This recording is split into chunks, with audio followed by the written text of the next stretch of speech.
आइए, सुनिए, देखिए, समझिए सनातन सत्य। जैसी दृष्टि वैसी सृष्टि, दृष्टि विज्ञान। कुदरत, कुदरती रचना एवं कुदरत के कानून से शाश्वत सुख की प्राप्ति। जोधपुर के परम पूज्य महात्मा उपासक प्रोफेसर डॉक्टर सोहन राज तातेड़ के निर्देशन में सनातन सत्य। जैसी दृष्टि वैसी सृष्टि, दृष्टि विज्ञान।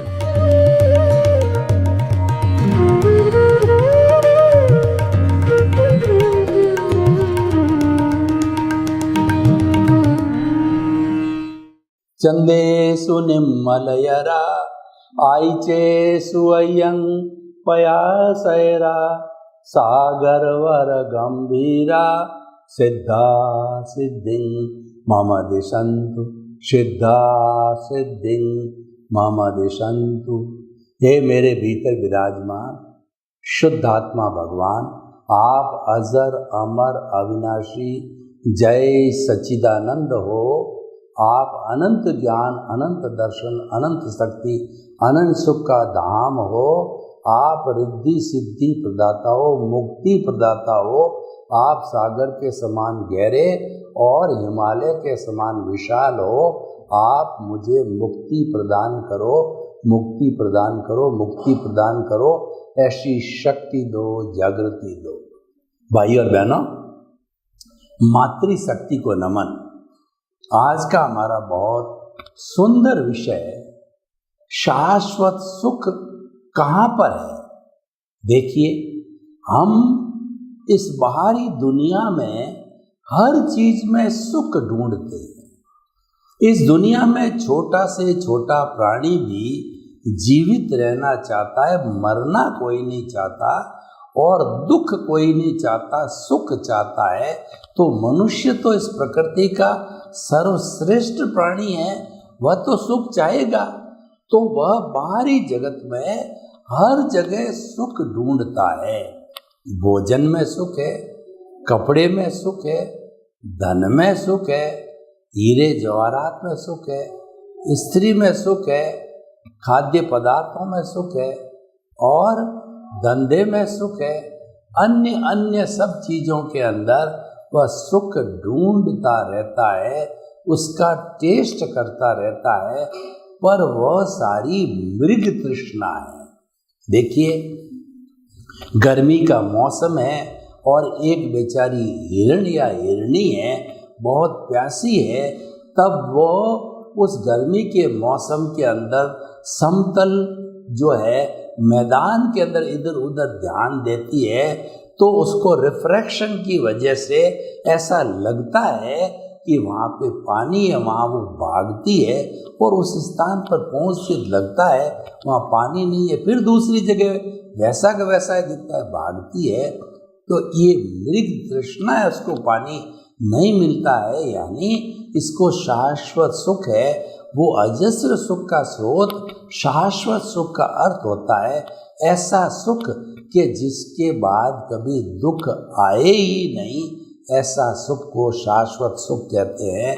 तो वह घूमती रहती है, फिर भी उसको पानी नहीं मिलता है।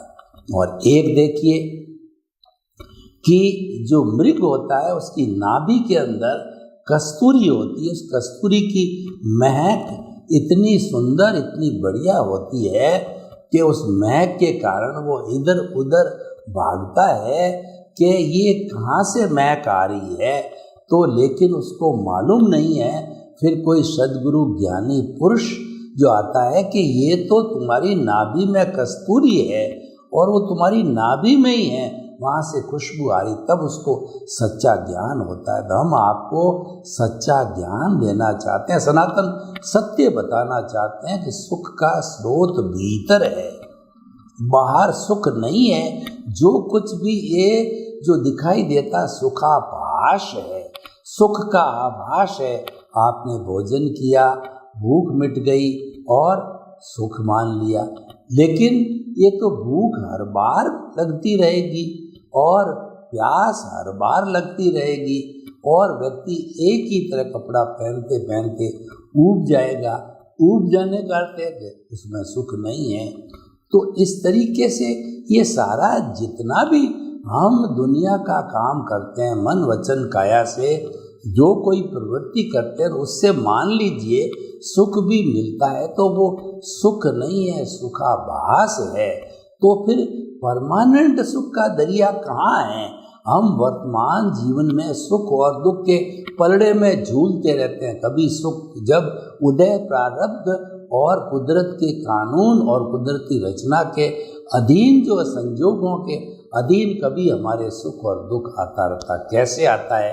मान लीजिए कि हमारे 1,00,000 रुपए का मुनाफा हो गया तो हमको लगा कि सुख आ गया, और फिर थोड़े समय के बाद में 2,00,000 रुपए का घाटा हो गया तो हम बड़े दुख के अंदर डूब गए, डिप्रेशन के अंदर चले गए। और यहाँ तक लोग डिप्रेशन में चले जाते हैं तो अपना सुसाइड तक कर बैठते हैं, इतने गहरे चले जाते हैं और डिप्रेशन के अंदर भावावेश के अंदर पहुँच जाते हैं। लेकिन सच्चाई उससे बहुत दूर होती है। ये अवस्थाएं हैं, सुख और दुख काल्पनिक है। जो बाहर की चीज़ों का सुख और दुख है वास्तव में इसका कोई अस्तित्व नहीं है। कैसे नहीं है मैं बताऊं आपको कि हम मंदिर में भगवान का दर्शन करके जब बाहर आते हैं तो बेचारे भिखारी बैठे रहते हैं, उसको हमने 20 रुपए का नोट दिया तो वो भिखारी बड़ा खुश होता है कि मुझे पूरे दिन भर में भी 20 रुपए नहीं मिलते हैं, एक ही महाशय ने 20 रुपए दे दिए, मेरा कोटा पूरा कर दिया, तो वो सुखी हो जाता है। और वही 20 रुपए का नोट थोड़ी समय बाद हमारे पास में से कोई अप टू डेट व्यक्ति निकलता है, हमने उसको 20 रुपए का नोट ऑफर किया तो वह अपनी इंसल्ट तिरस्कार फील करता, उसको दुख हो गया।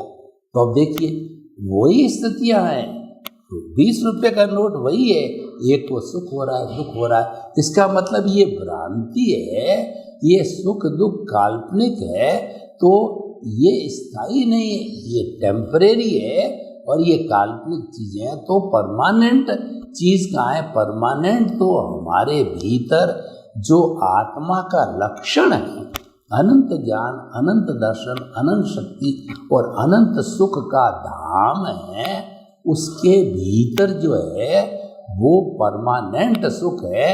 ऐसा सुख है कि वो कभी समाप्त नहीं होता, भूत भविष्य वर्तमान में सदा सुख चला रहता है, क्योंकि आत्मा का गुण है। और कोई भी गुण है कभी भी गुणी से अलग नहीं होता है। जैसे कि आग है तो उसका गुण है ताप देना, आग कभी भी शीतलता नहीं दे सकती। और पानी है उसका गुण है शीतलता देना, वह कभी भी आग नहीं दे सकता। गर्म करो वो बात अलग है, वो तो प्रक्रिया अलग हो गई। और दुर्जन है कभी भी सज्जनता नहीं करता, सज्जन कभी भी दुर्जनता नहीं करता। ये अपने अपने गुण होते हैं जो कि गुणी से अलग नहीं होते हैं। तो हमारी आत्मा का गुण है वह अजस्व स्रोत सुख का दरिया, सुख का भंडार है। और मेरी आत्मा उस आनंद, उस सुख, उस हैप्पीनेस के जो है दरिए के अंदर, उस तालाब के अंदर डुबकियाँ लगाती रहती है, हर समय प्रसन्न रहती है। तो भाई और बहनों, हम आपको ये बताना चाहते हैं उस अजस्व स्रोत को प्राप्त कैसे करें। अजस्व स्रोत भीतर है मान लिया, लेकिन उसके तक पहुँचे कहाँ? उसके लिए हम सनातन सत्य आपको देते हैं। ये सनातन सत्य हमारा कुदरत, कुदरती रचना, कुदरत के कानून पर आधारित है। कुदरत क्या है कि 6 तत्व, चेतन, अचेतन और आपका जो है मोशन, रेस्ट, टाइम और स्पेस, जहाँ पे ये 6 तत्वों का समवाय होता है वहाँ पे लाइफ है, वहाँ लोक है, कॉस्मॉस है, वहाँ कुदरत है। उसके बाहर सिर्फ एक तत्व अलोक है, वहाँ पे कोई लाइफ नहीं, यानी वहाँ कोई जीवित प्राणी नहीं रहता है। और जब जीवित प्राणी नहीं है तो फिर सुख दुख की बात नहीं होती, आत्मा की बात नहीं होती। वहाँ तो मात्र एक जो है जड़ तत्व है, वो आकाश तत्व होता है, तो कौन तो अनुभव करेगा, कौन फीलिंग करेगा। तो जहाँ जीवन होता है वहीं सुख दुख की अनुभूति होती है। तो हम आपको ये बताना चाह रहे थे कि कुदरत और इन 6 तत्वों की जो अवस्था बदलती है उसका नाम कुदरती रचना है। और ये कुदरती रचना एक कानून के अंतर्गत चलती है, फिक्स इसका रूल है, नियम है, कानून है और कायदे हैं। ये जो हमारी कुदरत है उसमें सब काम कानून से चलता है। सूर्य समय पे उदय होता है, समय पे अस्त होता है, और तारे समय पर आते हैं, और रात समय पे होती है, दिन समय पे होता है, ऋतुएं समय पर आती है, पतझड़ समय पे आते हैं, और हमारे फ्रूट्स वगैरह सब्जियां सब समय पर आती है। तो जो है, तो इस तरीके से हम आपको कहना चाहते हैं कि ये सारा कुदरती रचना है और कुदरत का कानून है। तो हम कुदरत जितना कुदरत के कानून के आधार पर आपको सनातन सत्य देना चाहते हैं। वो सनातन सत्य क्या है? वो अध्यात्म विज्ञान है। वो विज्ञान क्यों कहा गया है? कि वो आत्म केंद्रित है। सनातन सत्य के केंद्र के अंदर चेतन तत्व आत्मा है, और सारे पूरी दुनिया में चेतन तत्व केवल एक आत्मा है। समस्त बाकी का जितना है वह सारा पुद्गल जड़ पदार्थ है, एग्रीगेट है, वो मैटर है, जिसमें सुख दुख की कोई अनुभूति नहीं। वो चतुस्पर्शी अष्टस्पर्शी, चतुस्पर्शी आँखों से दिखाई नहीं देता, अष्टस्पर्शी होता है पुद्गल, वो आँखों से दिखाई देता है, जो गलन मिलन धर्मा होता है और उसके साथ जुड़ता है, टूटता है, मिलता है, वो सारी प्रक्रिया करता है। उसके जो है वर्ण गंध रस स्पर्श होता है, और उसके मोड्स होते हैं, यानी उसका पर्याय होते हैं, उत्पाद और व्यय होता है। उस कानून से ये जड़ चलता है। तो हम आपको बताना चाह रहे थे, आप भीतर जाइए। अध्यात्म का अर्थ होता है भीतर जाना। बाहर की तो हमने बहुत बात कर ली कि बाहर सुख है ही नहीं, बाहर सुख तो ढूंढना ही गलत है। तो वास्तव में सुख भीतर है, तो भीतर एंट्री लीजिए। भीतर एंट्री लेने पर प्रभु का साम्राज्य प्रारंभ होता है, और भीतर जाने का एक तरीका भी होता है। वो भी मैं आपको तरीका बताना चाहता हूँ कि ये जो हमारा जो कहना चाहिए दर्शन केंद्र है, हमारा आज्ञा चक्र है, जहाँ पे हम जो टीकी लगाते हैं, उस आज्ञा चक्र के ऊपर श्वास के भरने के साथ के आप जो है गुलाबी रंग के चमकीले परमाणुओं को दोगी तेजोलेशा कहलाती है, जो कि परम शांति देने वाली होती है। उसका गोला बनाइए, और वहाँ पर ये पिनियल ग्रंथि का है, और ये आत्मा सबसे ज़्यादा सक्रिय जो है ये हमारा आत्म केंद्र होता है। तो ये हमारा चैतन्य केंद्र सबसे ज़्यादा सक्रिय होता है। तो यहाँ से आप भीतर जाएंगे तो प्रभु का साम्राज्य मिलेगा। उस साम्राज्य के अंदर जो है हमारा सारा हम दृष्टि से काम लेते हैं। देखिए 3 शब्द आते हैं, दृश्य, दृष्टि और दृष्टा। जो मैं खुली आँख से और बंद आँख से, जो खुली आँख से जितना तक मेरी नज़र जाती है, कोई भी वस्तु देखता हूँ, चाहे बंद आँख से मैंने ध्यान किया वस्तु देखता हूँ, तो वो सारा दृश्य है। और वह दृश्य कब दिखाई देता है? कि मेरी आँख में ज्योति होनी चाहिए, मेरा रेटिना है वो सही होना चाहिए। तो उस ज्योति के कारण जो है वह दिखाई देता है। तो अगर ज्योति न हो, प्रकाश न हो, तो फिर दिखाई नहीं देगा। तो उसको हम दृष्टि बोलते हैं, प्रकाश, उसको विजन कहते हैं। और वह विजन हमारा आर्ट ऑफ द विजन कहलाता है, दृष्टि विज्ञान कहलाता। वो सोच में है, समझ में बाहर नहीं है। सोच, समझ, विचार और बुद्धि कुछ भी कहिए, उसके अंदर विजन है। हम विजन बदलते हैं, हम उसको दृष्टि विज्ञान कहते हैं। और जैसी दृष्टि वैसी सृष्टि कहते हैं सनातन सत्य का। हमारा सिद्धांत ये है कि आप दृष्टि को बदलिए, हमको सृष्टि नहीं बदलनी है।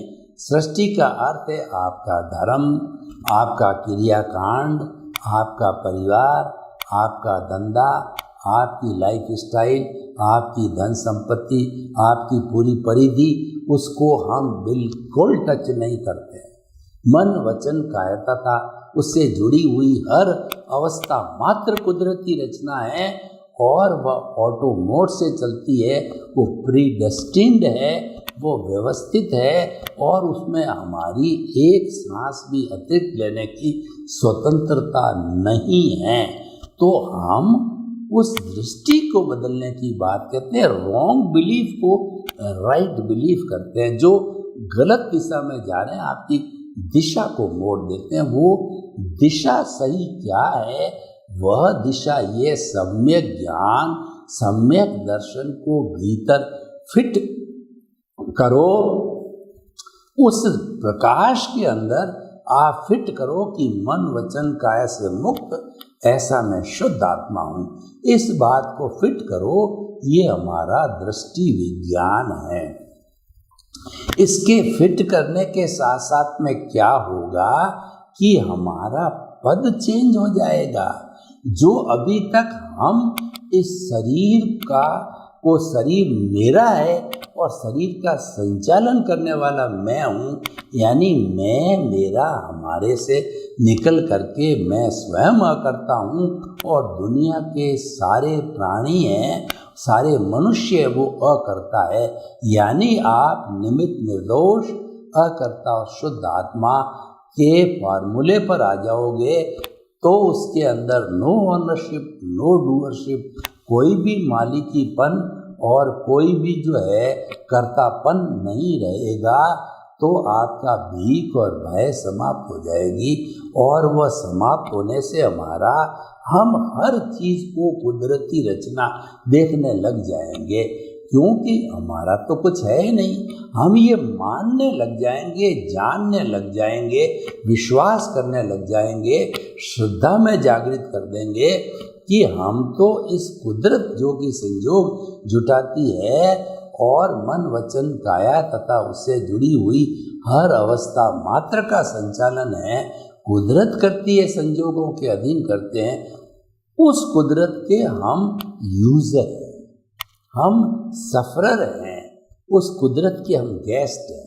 हमारे घर पे कोई गेस्ट आता है या कोई हमारा किराए का मकान व्यक्ति यूजर बनता है या कोई व्यक्ति किसी अस्पताल में जाकर के सफरर यानी अपना सफ़र करने वाला इलाज कराता है, तो तीनों कंडीशन में वह न तो हॉस्पिटल का मालिक बन सकता है, न वो किराए का मकान बन सकता है, और गेस्ट होता है वो तो अतिथि आने की जिसकी कोई तिथि वो एब्सोल्यूट टेम्परेरी आता है, घंटे के लिए, एक दिन के लिए, 2 दिन के लिए आता है, वह कभी भी परमानेंट वाले को गेस्ट नहीं करते। तो इस तरीके से हम अपने आप को मानने लग जाएंगे मन वचन काया देने वाला कुदरत, इसका क्रिएटर कुदरत, इसका ऑपरेटर कुदरत, इसका जो है डिस्ट्रॉयर कुदरत। मन वचन काया को किसने दिया? कुदरत ने दिया। संचालन कौन करता है?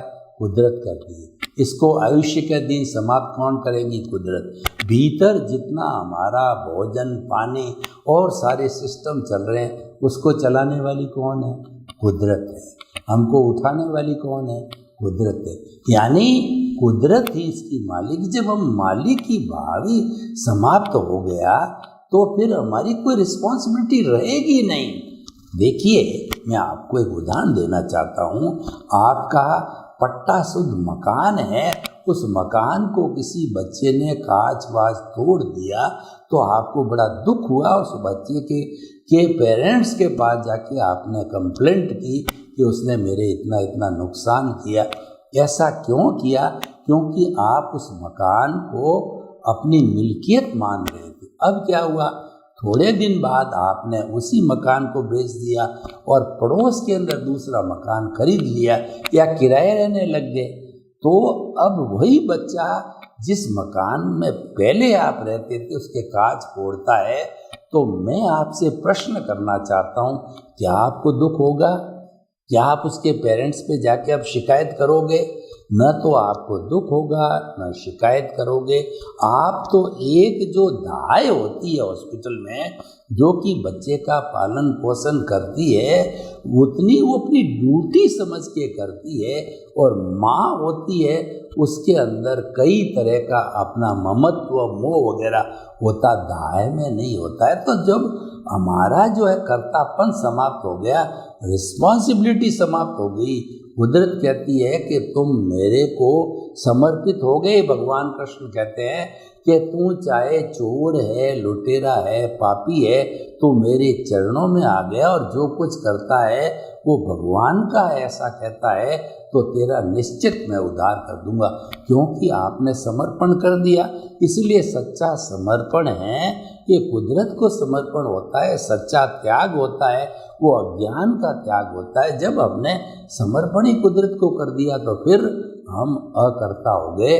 तो हमारा ये जो विजन है वह विजन बहुत क्लियर हो गया और अकर्ता बनते, निमित्त निर्दोष अकर्ता और शुद्ध आत्मा बनते ही धीरे धीरे सम्यक ज्ञान, सम्यक दर्शन है, ये जो है हमारा कहना चाहिए कि ये पुष्ट होता रहता है, ये हमारा डेवलपमेंट होता रहता है। इसका सम्यक ज्ञान, मैच्योरिटी होती रहती है। और जो कुदरती रचना हम देख रहे हैं, यानी जन्म जन्मांतर का जितना अज्ञान भरा हुआ है, जितनी कॉजल बॉडी है, वह हमारा जो उदय और प्रारब्ध के अनुसार वो भुगतान होते होते, डिस्चार्ज होते होते बर्फ की शिला की तरह है, वो पिघलता रहता है। तो डिस्चार्ज पिघलते पिघलते है, वो हमारा अज्ञान कहिए, कर्म शरीर कहिए, या जो है हमारा लिंग शरीर कहिए, कॉजल बॉडी कहिए, वो जो डिस्चार्ज होते होते एक समय जीरो हो जाएगा। जैसे मोबाइल की बैटरी जो है यूज़ होते होते 100% से जीरो हो जाती है। तो इस तरीके से हम आपको कहना चाहते हैं कि आप जो बाहर ढूंढ रहे हो सुख के स्रोत को, सुख के सागर को, वो तो भीतर है। और भीतर इसको कैसे प्राप्त किया, आपको मैंने रास्ता बताया कि आप भीतर घुसिए, परमात्मा के विश्वास कीजिए, श्रद्धा कीजिए, सबूरी कीजिए और भीतर जाकर के उसके साम्राज्य को, उसके किंगडम को देखिए। और उसका जो अस्तित्व है मूल, कि हमारी आत्मा है वो सच्चिदानंद अविनाशी परमानेंट है, भूत भविष्य वर्तमान वो हमेशा थी, आज है और रहेगी, मान लिया। उसके बाद में उसका लक्षण है वो ज्ञान दर्शन वाला है। और वो ज्ञान दर्शन ज्यों सम्यक होते होते, मैच्योरिटी होते होते, आर्ट ऑफ द विजन के अंदर वो हमारा रियल पुरुषार्थ, वो हमारा सनातन सत्य कहिए, वो होते होते जो हाईएस्ट मैच्योरिटी पर चला जाएगा। हाईएस्ट मैच्योरिटी कैसे होती है? एक व्यक्ति जब धंधा प्रारंभ करता है तो वो 1000पति होता है और धीरे धीरे धंधा चलता है तो लखपति हो जाता है, और धंधा लगता है तो मैच्योरिटी होती है तो वह करोड़पति अरबपति तक बन जाता है। छोटा बच्चा होता है, गलतियां करता है, फिर उसके बाद युवा होता है और फिर उसके बाद प्रौढ़ होता है। तो ज्यों ज्यों आगे डेवलपमेंट होता है, उसकी मैच्योरिटी, समझ, उसका ज्ञान, उसकी बुद्धि बढ़ती रहती है। तो ज्ञान दर्शन की मैच्योरिटी है, ये होते होते होते जो है ये चरम सीमा पर, हर एक चीज़ की चरम सीमा होती है। पहुँचते पहुँचते पानी का टैंक है तो बूंद बूंद से घड़ा भरता है, उसके अंदर वो पानी की बूंद पड़ती रहेगी तो टंकी फिर एक समय आएगा, मैच्योरिटी होते ही वो भर जाएगी। तो हर एक का जो है, जो कहना चाहिए उसकी कैपेसिटी होती है। तो ज्ञान दर्शन की मैच्योरिटी जब 360 डिग्री पर आ जाती है तो आते ही वह आत्मा का पूरा पुरुषार्थ, उसका प्रतिष्ठित आत्मा का पूरा फंक्शन, वर्क समाप्त हो जाता है और वह हाईएस्ट जो है कहना चाहिए पुरुषार्थ को, दृष्टि विज्ञान को जो है, और मैच्योरिटी ऑफ द सम्यक ज्ञान दर्शन को करते ही जो है उसके भीतर जो है वो हमारा केवल दर्शन पैदा हो जाएगा, और वह मैच्योरिटी का हाईएस्ट पीक पॉइंट है।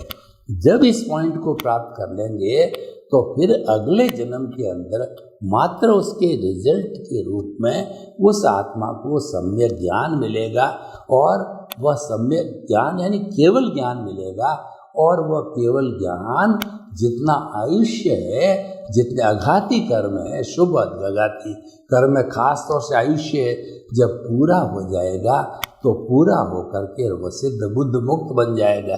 जैसे भगवान जो है वो महावीर है, वो 42.5 वर्ष की अवस्था के अंदर केवली बन गए, लेकिन उनका आयुष्य 72.5 का था। 30 वर्ष केवली रह करके फिर वो सिद्ध बुद्ध मुक्त बन के भगवान बन गए। तो हमने आपको पूरा बताया कि शाश्वत सुख कहाँ है और कैसे प्राप्त किया जा सकता है। सर्वे भवन्तु सुखिनः सर्वे सन्तु निरामया।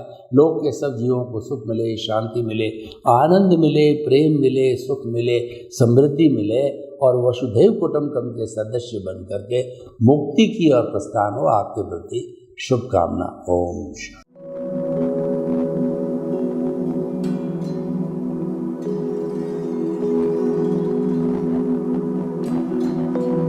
एक ऐसा अंतर्राष्ट्रीय ख्याति प्राप्त मानव जो गुरु प्रेरणा से पिछले 20 वर्षों से वानप्रस्थ जीवन जीते हुए 24 घंटे मानवता की सेवा में संलग्न है। एक ऐसा मानव जो अभी राष्ट्रीय, अंतर्राष्ट्रीय टीवी चैनलों पर 7,500 एपिसोड के माध्यम से सनातन सत्य, आत्मविज्ञान एवं पुनरुत्थान, व्यवहार एवं निश्चय जगत के जीवनोपयोगी विषयों पर हृदय स्पर्शी प्रवचन कर चुका है।